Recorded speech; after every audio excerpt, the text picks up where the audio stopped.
नमस्कार। आज हम एक बहुत ही दिलचस्प सफर पर निकलने वाले हैं। एक ऐसा सफर जहां आधुनिक विज्ञान और हजारों साल पुराना ज्ञान एक ही जगह आकर मिलते हैं। तो चलिए सबसे पहले एक बुनियादी सवाल से शुरू करते हैं। एक ऐसा सवाल जो सुनने में शायद अजीब लगे। क्या ऐसा हो सकता है कि कोई चीज सिर्फ इसलिए बदल जाए क्योंकि हम उसे देख रहे हैं?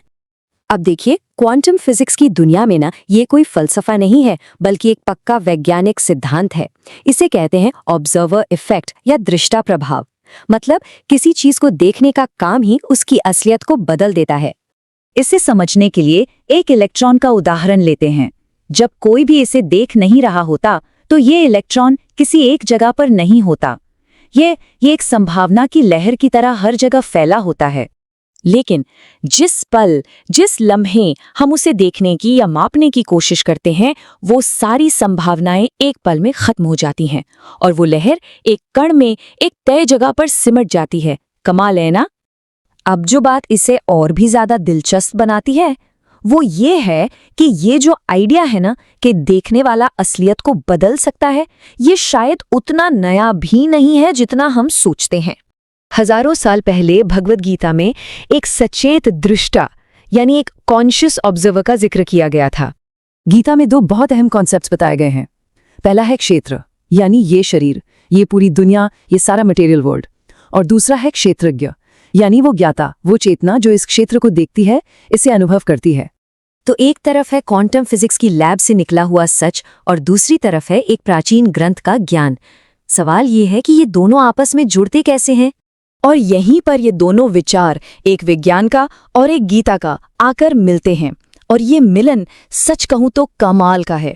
देखिए, एक तरफ विज्ञान कहता है कि जो देख रहा है वो नतीजे को बदल सकता है। दूसरी तरफ गीता कहती है कि जो देख रहा है वही अनुभव को मायने देता है। मतलब दोनों ही मामलों में बात आकर रुकती है दृष्टा पर, देखने वाले पर। उसकी भूमिका ही सबसे जरूरी है। गीता इस दुनिया को समझाने के लिए एक शब्द का इस्तेमाल करती है, माया। अक्सर लोग इसका मतलब भ्रम या इल्यूजन समझ लेते हैं, लेकिन माया का एक और गहरा मतलब भी है, संभावनाओं से भरी दुनिया, एक ऐसी असलियत जिसे अनुभव करने वाली चेतना आकार देती है। सोचकर देखिए, ये बिल्कुल वैसा ही है जैसे क्वांटम कण देखे जाने तक सिर्फ संभावनाओं के रूप में मौजूद रहते हैं। चलिए अब इस बड़े कॉस्मिक आइडिया को थोड़ा और पर्सनल लेवल पे लाकर देखते हैं। अगर चेतना ब्रह्मांड के स्तर पर असर डाल सकती है, तो हमारे अपने मन के अंदर जो दृष्टा बैठा है उसका क्या? गीता यही तो कहती है कि हम सबके अंदर एक दृष्टा है, हमारा अपना मन, और यही मन हमारी अपनी निजी हकीकत को, हमारी पर्सनल रियलिटी को बनाता है।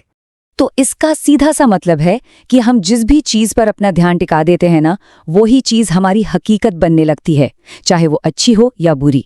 अगर कोई इंसान लगातार अपनी नाकामियों के बारे में ही सोचता रहे तो क्या होगा? उसकी जिंदगी में वो ही नाकामियां और पुख्ता होती जाएंगी।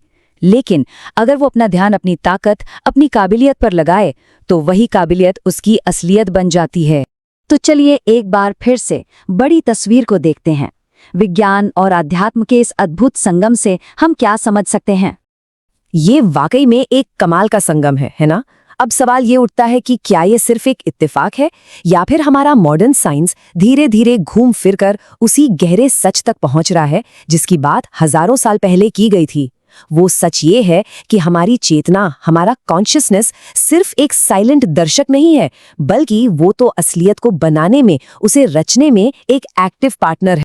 और अंत में ये एक विचार हमें सोचने पर मजबूर कर देता है, एक ऐसा विचार जो क्वांटम फिजिक्स और गीता दोनों के ज्ञान को एक साथ ले आता है, कि असलियत शायद अपने आप में कुछ है ही नहीं, वो बस इसलिए है क्योंकि कोई उसे देख रहा है।